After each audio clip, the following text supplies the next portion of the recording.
जिसके निकालने में तुमको सुख की अनुभूति हो रही, उसको रोकने में कितनी सुख की अनुभूति होगी। उन्मत्त हो जाओगे बहुत जल्दी।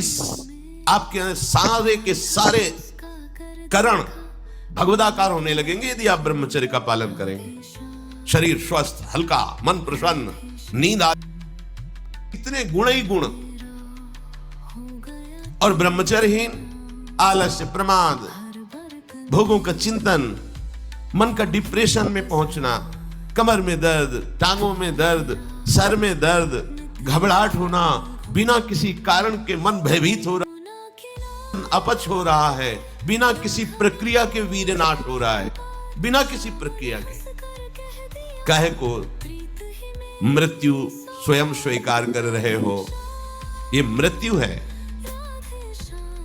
चाहे भगवान दत्तात्रेय जी बोल रहे हैं या भगवान कपिल देव जी बोल रहे हो, जब उपासना करते हैं भगवत प्राप्ति के लिए तो कहते हैं कि इस भोग वृत्ति को साक्षात मृत्यु रूप देखो, ये मृत्यु है तुम्हारी। जब शरीर राग त्यागना है तो तुम शरीर से भोग भोगोगे तो आसक्ति शरीर की पुष्ट होगी। आसक्ति भोग सुख की है नहीं। कितने दिन शरीर रहेगा, कितने दिन भोग रहेंगे। विचारवान बनो, ब्रह्मचर्यम चरंती, ब्रह्मचर्य का पालन करो। उपासक जो ब्रह्मचारी होता है उसका खिला हुआ चेहरा रहता है, जैसे कमल खिला हुआ।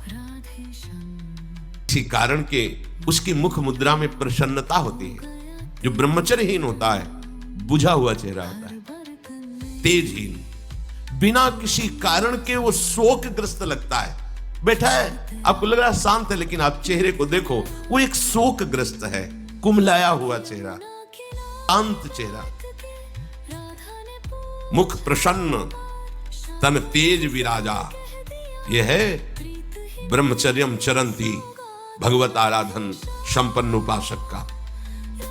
जैसे आग में पैर रखते हुए कोई चले तो कैसे चलेगा, ऐसे ही ब्रह्मचारी की इतनी स्फूर्ति उसके अंदर होती, जैसे आग में चलने वाला पूरा पैर नहीं रख पाएगा, अगला कदम रख देगा क्योंकि ताप लग रहा है, ऐसे उसकी स्फूर्ति होती पैरों में। उसकी आंखें एकाग्र रहती है, चंचलता, बार बार झपकना, यह विषयी पुरुष का लक्षण। बार बार पलक झपकना, यह विषयी पुरुष का लक्षण। इधर उधर ताक झांक, चंचलता, ऐसा बैठे तिनका तोड़ रहा है, पैर हिला, ये सब विषयी पुरुष के लक्षण है। ये तो बिल्कुल साधारण स्पष्ट दिखाई देता है आदमी विषयी है या ब्रह्मचारी है, एक सेकंड में लक्षण होते हैं। आपको जब भगवत मार्ग का अवसर मिला है तो गृहस्थ हो, संतान हो गई, ब्रह्मचर्य से रहो। नहीं चाहिए संतान तो भ्रूण हत्या, गर्भ हत्या जैसे महापाप करने की क्या जरूरत है। उसी वीर से संतान उत्पन्न होती है जिसको आप नष्ट कर रहे हो, जिसको आप ऐसे पानी में बहा रहे हो, व्यर्थ फेंक रहे हो, तो पाप लग रहा है तो तुमको पुण्य लग रहा है, वीरपात कर रहे हो तुम। तुम्हें भी वही हत्या लग रही है क्योंकि उसमें वही जीवात्मा है जो मां के गर्भ में जाके बालक रूप धारण कर लेती है, उसको तुम नष्ट कर रहे हो। और बुद्धि भ्रष्ट हो गई है, समझ में नहीं आता, व्यर्थ में वीरपात करते हो, व्यर्थ में।